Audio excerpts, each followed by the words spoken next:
जब जॉब चाहिए सरकारी तो इंडिया करे अड्डा 24/7 पर तैयारी। अड्डा 24/7 India number 1 government job preparation app. नमस्कार, मेरा नाम है निखिल और आप देखना शुरू कर चुके हैं दी ललन टॉप शो। राजनीति चर्चा पैदा करने और चर्चा में बने रहने का भी खेल है। एक कुशल नेता वही माना जाता है जो या तो ऐसी छवियों को गढ़ दे, तस्वीरों को गढ़ दे जो चर्चा का विषय बने, या फिर अनायास ऐसी तस्वीरों में नजर आने लगे जिन पर चर्चा की जा सके। कंफ्यूज मत होइए, हम जो कह रहे हैं उसके लिए दो सादे शब्द भी हैं, पोज वाली तस्वीर और कैंडिड तस्वीर। जाहिर है कि कैंडिड तस्वीर के नंबर ज्यादा मिलते हैं, पोज वाली तस्वीर में मीन मेक निकाले जाते हैं। सो इंस्टा अकाउंट की तरह ही राजनीति में भी इस बात का मोल है कि कौन से नेताजी ने तस्वीर या वीडियो पोज करके बनवाया और किसकी तस्वीर कैंडिड है, क्योंकि हर कोई वोटर के दिमाग में दर्ज होना और दर्ज रहना चाहता है। राजधानी दिल्ली से करीब 2280 किलोमीटर दूर कर्नाटक के मांड्या से एक ऐसी ही तस्वीर आई है। मांड्या कर्नाटक का एक जिला है, मैसूर से करीब 45 किलोमीटर दूर और राजधानी बेंगलुरु से 100 किलोमीटर दूर। लोकेशन क्लियर है, अब तस्वीर भी देख लीजिए। भारत जोड़ो यात्रा का 29वां दिन चल रहा है। अब तक राहुल गांधी की कई तस्वीरें वायरल हो चुकी थीं। आज यानी 6 अक्टूबर को माफ कीजिए, सोनिया गांधी बतौर कांग्रेस अध्यक्ष पहली बार राहुल गांधी की भारत जोड़ो यात्रा में शामिल हुई। कंधे पर हाथ रखकर राहुल गांधी ने अपनी मां का स्वागत किया। बीते 2-3 सालों से स्वास्थ्य कारणों की वजह से सोनिया गांधी पब्लिक मीटिंग से दूर थीं। 1 महीने पहले सोनिया गांधी कोरोना ग्रसित भी हुई थी।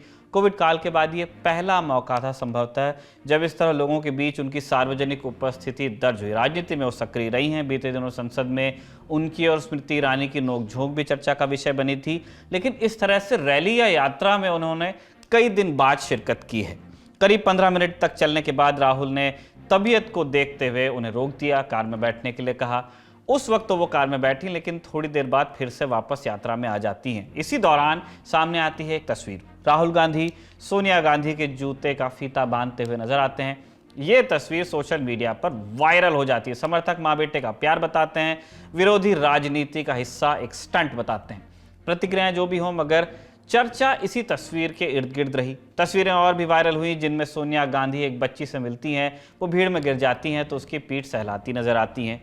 सुनिए इस पर कांग्रेस नेताओं की क्या प्रतिक्रिया रही।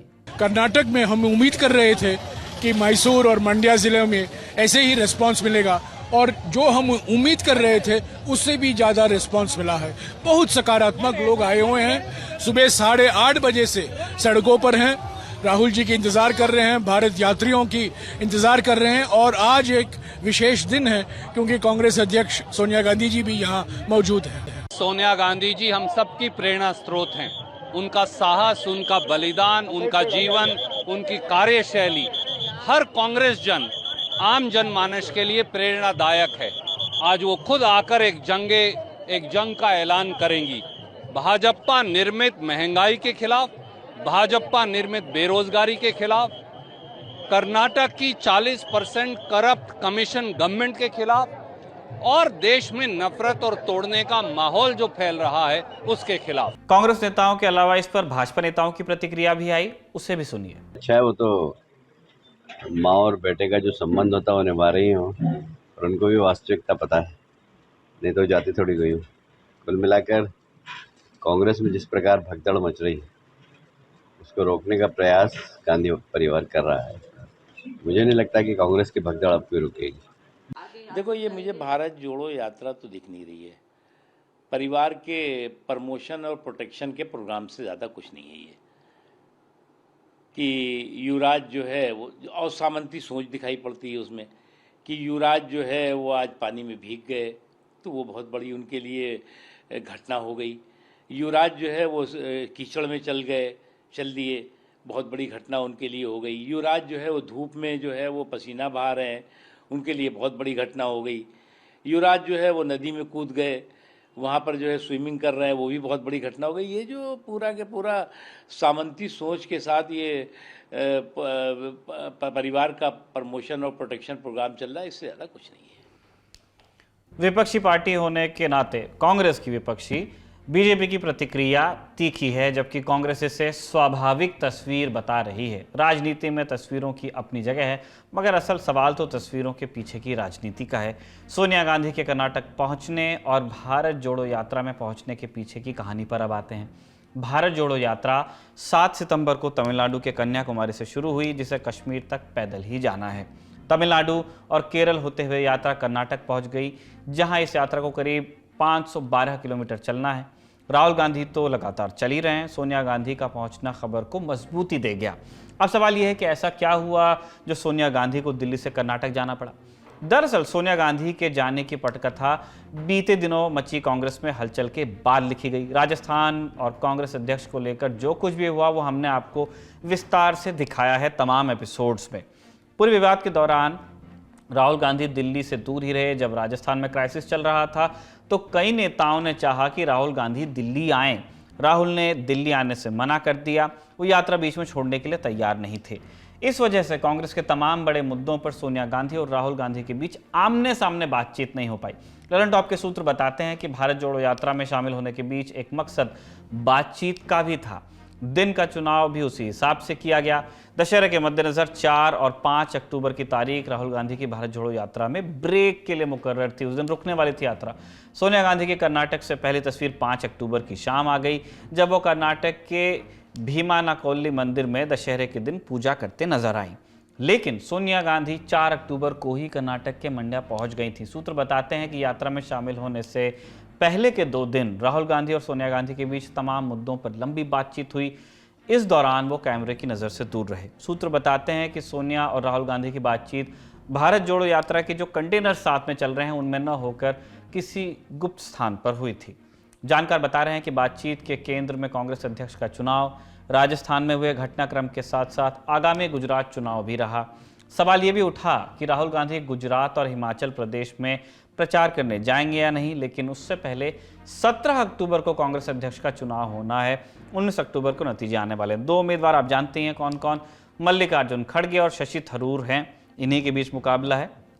नतीजे किसके पक्ष में होंगे थोड़ा थोड़ा इस बात का अंदाजा लग ही चुका है, मगर चुनाव तो होना है, जिसके लिए कांग्रेस के तमाम डेलीगेट्स को अपने अपने राज्यों में जाना होगा जहां उन्हें वोट डालने हैं। ऐसे में भारत जोड़ो यात्रा में चल रहे कांग्रेस नेताओं को भी भारत जोड़ो यात्रा से ब्रेक लेना पड़ सकता है। बहुत हद तक संभव है कि राहुल भी वोटिंग के लिए यात्रा से ब्रेक लेकर पहली बार दिल्ली आए यात्रा के दौरान। ये बात अभी पुख्ता नहीं है, मगर सूत्र इस तरफ इशारा कर रहे हैं। खैर, सोनिया गांधी के कर्नाटक जाने के पीछे की रणनीति का ये पहला हिस्सा था। दूसरा हिस्सा और भी व्यापक है। ये बहुत स्वाभाविक और सामान्य सा सवाल किसी के भी मन में उठ सकता है कि जब गुजरात और हिमाचल में चुनाव होने वाले हैं तो राहुल गांधी पद यात्रा के जरिए दक्षिण भारत के राज्यों में क्यों हैं? कांग्रेस भले ये कहे कि राहुल गांधी की भारत जोड़ो यात्रा सभी समुदायों के आपसी भाईचारे को बढ़ाने के लिए है, मगर इस बात से इनकार कोई नहीं कर सकता कि राजनीति में कुछ भी ऐसे ही नहीं हो जाता है। जानकार बताते हैं कि कांग्रेस दक्षिण के रास्ते भारत में यानी देश की राजनीति में वापसी की कोशिश लगी हुई है, इसीलिए उसका फोकस साउथ पर अभी ज्यादा है। गुजरात और हिमाचल में के चुनाव में कांग्रेस का प्रतिनिधित्व कांग्रेस के नए अध्यक्ष को करना है। दूसरी तरफ राहुल गांधी की भारत जोड़ो यात्रा जारी रहेगी। होता यह है कि राहुल गांधी के साथ कुल 119 परमानेंट यात्री सुबह और शाम 4-4 घंटे पैदल चलते हैं। इस दौरान वो जनसंपर्क स्थापित करते हैं। इसका असर भी कुछ कुछ देखने को मिल रहा है। सोशल मीडिया से लेकर मेन स्ट्रीम मीडिया तक राहुल गांधी की तस्वीरों को जगह मिल रही है अब, यानी पहला काम परसेप्शन बिल्डिंग का जो था वो अब अचीव होता जा रहा है। अब फोकस कर्नाटक में अगले साल में होने वाले विधानसभा चुनाव पर है, इसीलिए 20 दिन तक यात्रा कर्नाटक में ही रहेगी। आज एक दिलचस्प तस्वीर और आई जिसमें राहुल गांधी कर्नाटक के पूर्व मुख्यमंत्री सिद्धारमैया के साथ दौड़ते नजर आए। एक नज़ारा वो देख लीजिए, उसके बाद हम आगे की बात कहेंगे।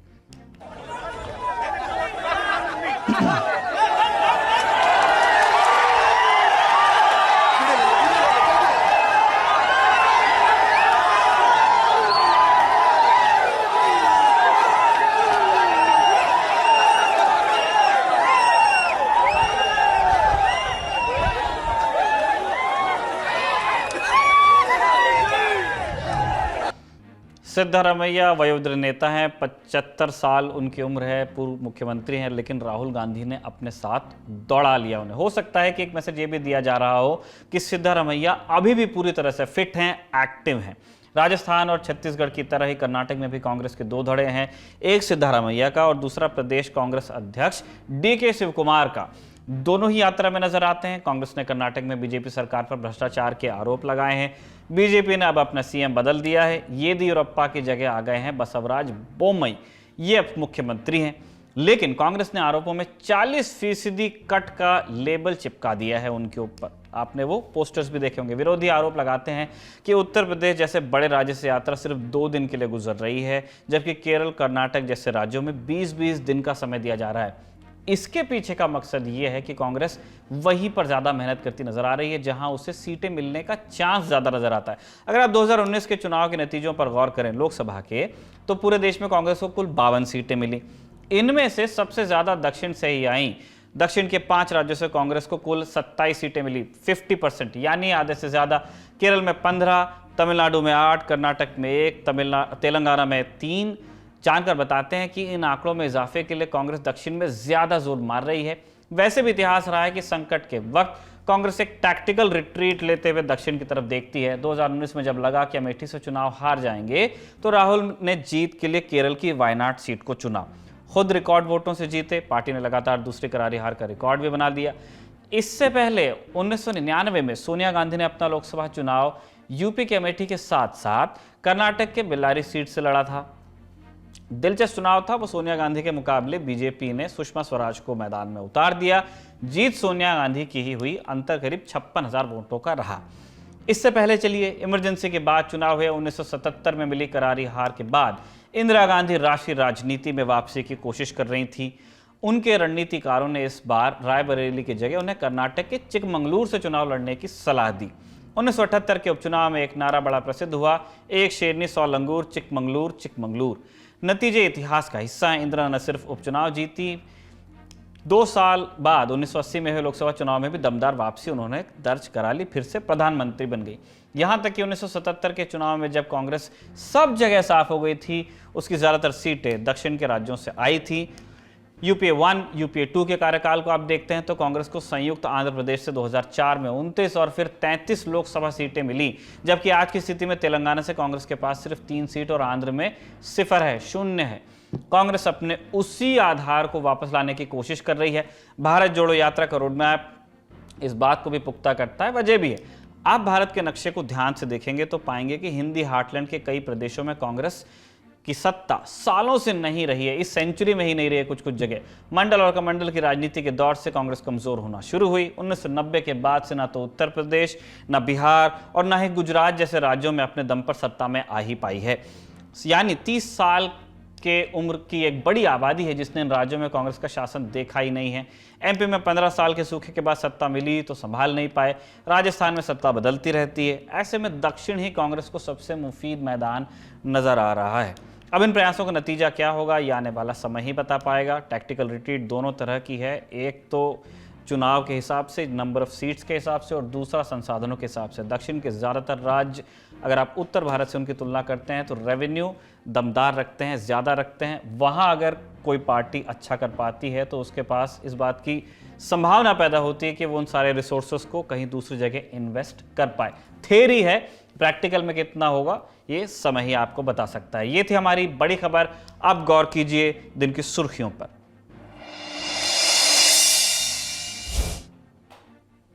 पहली सुर्खी आपके स्वास्थ्य से जुड़ी हुई है। विश्व स्वास्थ्य संगठन WHO ने भारत में बनने वाले 4 कफ सिरप्स को लेकर अलर्ट जारी कर दिया है। आशंका है कि इन्हीं के चलते अफ्रीकी देश गाम्बिया में 66 बच्चों की जान चली गई। इनके नाम हैं Promethazine oral solution, Kofexmalin baby cough syrup, Makoff baby cough syrup, Magrip and cold cough syrup. सारे नाम दवाओं के थे, इसलिए हमको पढ़ने में थोड़ी सी तकलीफ हुई। ये चारों दवाएं हरियाणा के सोनीपत में मेड इन फार्मास्यूटिकल्स नाम की कंपनी बनाती है। ये कंपनी ज़्यादातर ऐसी दवाओं का उत्पादन करती है जो बच्चों को दी जाती हैं। WHO ने कहा है कि जब तक भारत में संबंधित विभाग या अधिकारी इन दवाओं की जांच नहीं कर लेते तब तक इन्हें असुरक्षित माना जाए। इनमें डाइथिलीन ग्लाइकॉल और एथिलीन ग्लाइकॉल की मात्रा ज़्यादा मिली है।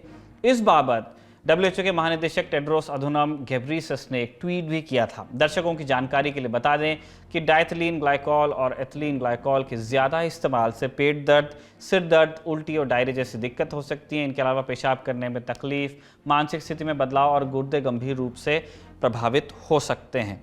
मीडिया रिपोर्ट्स के मुताबिक WHO ने 23 सैंपल्स की जांच की थी, उनमें से 4 में तय मात्रा से ज्यादा हानिकारक रसायन पाए गए। फिलहाल ऐसा सिर्फ गाम्बिया को एक्सपोर्ट की गई दवाओं के मामले में हुआ है, लेकिन ये संभव है कि इन दवाओं को गाम्बिया से बाहर भेजा गया हो अनऑथराइज्ड तरीके से। ये डर जताया गया है। भारत सरकार में स्वास्थ्य मंत्रालय ने इस खुलासे का संज्ञान ले लिया है। भारत में दवाओं को स्वीकृति देने वाली शीर्ष संस्था central drug standard control organisation CDSCO का कहना है कि 29 सितंबर को खबर मिलते ही हरियाणा के स्टेट ड्रग कंट्रोलर से संपर्क किया गया और जांच बिठा दी गई। CDSCO के मुताबिक मेडन फार्मास्यूटिकल्स ने अभी तक केवल गाम्बिया में अपने 4 प्रोडक्ट्स को एक्सपोर्ट किया था, इन 4 कफ सिरप्स को, और स्थापित परंपरा यह है कि अपने यहाँ इस्तेमाल से पहले संबंधित देश दवाओं को परख लिया करते हैं। दूसरी सुर्खी ये बनाई है आजकल अपने बयानों के चलते लगातार वाहवाही बटोर रहे विदेश मंत्री डॉक्टर एस जयशंकर के एक और बयान ने। उन्होंने कहा कि यूक्रेन में चल रहे युद्ध के दौरान भारत से रूस पर दबाव डालने का आग्रह किया गया था और भारत ने उस पर अमल भी किया था। डॉक्टर एस जयशंकर न्यूजीलैंड की अपनी पहली यात्रा पर हैं। ऑकलैंड में उद्योगपतियों से चर्चा के दौरान उन्होंने अपनी हालिया संयुक्त राष्ट्र संघ यात्रा से एक किस्सा सुनाया। उन्होंने कहा, जब मैं यूएन गया हुआ था तब यूक्रेन के ज़पोरिजिया न्यूक्लियर पावर प्लांट की सुरक्षा को लेकर सभी चिंतित थे क्योंकि उसके बेहद करीब लड़ाई चल रही थी। तब हमसे रूस पर दबाव डालने का आग्रह किया गया और फिर हमने रूस से बात की। पहले भी अलग अलग देशों और संयुक्त राष्ट्र ने हमारे सामने मुद्दे उठाए हैं। इस समय हम जो भी कर सकते हैं वो करने के लिए तैयार हैं। दर्शक जानते ही हैं कि भारत और रूस बड़े पुराने दोस्त हैं और यूक्रेन युद्ध के बावजूद भारत ने रूस से अपने संबंधों में खटास नहीं आने दी है। आखिरी सुर्खी में जगह बनाई है दिल्ली के सीएम अरविंद केजरीवाल के एक ट्वीट ने। पहले उनका आप ट्वीट देखिए जिसमें उन्होंने लिखा, एलजी साहब रोज मुझे जितना डांटते हैं उतना तो मेरी पत्नी भी मुझे नहीं डांटती। पिछले 6 महीनों में एलजी साहब ने मुझे जितने लव लेटर लिखे उतने पूरी जिंदगी में मेरी पत्नी ने मुझे नहीं लिखे। एलजी साहब थोड़ा चिल करो और अपने सुपर बॉस को भी बोलो थोड़ा चिल करें। केजरीवाल ने अपनी पत्नी की तुलना जिनसे की है वो दिल्ली के उपराज्यपाल यानी एलजी विनय कुमार सक्सेना हैं और जिन्हें केजरीवाल ने अपने ट्वीट में सुपर बॉस कहा है उनका अंदाजा दर्शक स्वयं लगाएं। केजरीवाल के इस ट्वीट के बाद शुरू हुआ रिएक्शन का खेल। सबसे पहले मैदान में आए भोजपुरी फिल्मों के स्टार रहे और बीजेपी सांसद अब जो है मनोज तिवारी। उन्होंने केजरीवाल के ट्वीट को शेयर करते हुए लिखा, ये छिछोरेपन की भाषा बताती है कि अरविंद केजरीवाल जी का मानसिक स्तर क्या है। 7 साल में एक भी विभाग नहीं संभाला, एक भी फाइल साइन नहीं की। आज तक आपकी रुचि सिर्फ लूट और झूठ में है जो अब इस निम्न स्तर पर आ गया है। अब सवाल यह कि केजरीवाल ने उपराज्यपाल को चिल करने की सलाह दी क्यों? वीके सक्सेना ने इसी साल मई के महीने में दिल्ली के उपराज्यपाल का पद संभाला है। इसके बाद से ही आम आदमी पार्टी और एलजी दफ्तर के बीच खटास बढ़ती गई है। पुराना दौर लौट आया है। वीके सक्सेना ही वो शख्स हैं जिन्होंने पिछले महीने लो फ्लोर बसेस की खरीदी में भ्रष्टाचार के मामले में सीबीआई जांच की मंजूरी दी थी। वीके सक्सेना ने ही दिल्ली की शराब नीति में घोटाले का आरोप लगाकर इसकी सीबीआई जांच की सिफारिश ही की थी। इसके बाद सीबीआई ने डिप्टी सीएम मनीष सिसोदिया के घर और बैंक लॉकर्स को खंगाल लिया था। इसके अलावा एलजी दिल्ली में शिक्षा से जुड़े मामले में भी दिल्ली सरकार के खिलाफ जांच के आदेश दे चुके हैं। कुछ दिन पहले ही एलजी वीके सक्सेना ने सीएम केजरीवाल को एक चिट्ठी लिखी थी। उस चिट्ठी में इस बात पर नाराजगी जाहिर की गई थी कि केजरीवाल या फिर उनकी सरकार का कोई भी मंत्री गांधी जयंती के मौके पर राजघाट या विजय चौक क्यों नहीं पहुंचा। एलजी ने इसे प्रोटोकॉल का उल्लंघन कहा था। अब वीके सक्सेना केजरीवाल सरकार की लोक लुभावन योजना यानी फ्री बिजली स्कीम की जांच का आदेश देकर उसे भी कटघरे में ला चुके हैं। एलजी ने फ्री बिजली स्कीम में अनियमितता बरतने के आरोपों की जांच करने को कहा है। उन्होंने मुख्य सचिव नरेश कुमार को 7 दिन में जांच रिपोर्ट देने के लिए कह दिया है। इसीलिए इस तरह के ट्वीट्स सामने आ रहे हैं। यह था आज का दी ललन टॉप शो। कल आपसे फिर मुलाकात होगी इस उम्मीद के साथ विदा लेते हैं। देखते रहिए दी ललन टॉप। शुभ रात्रि।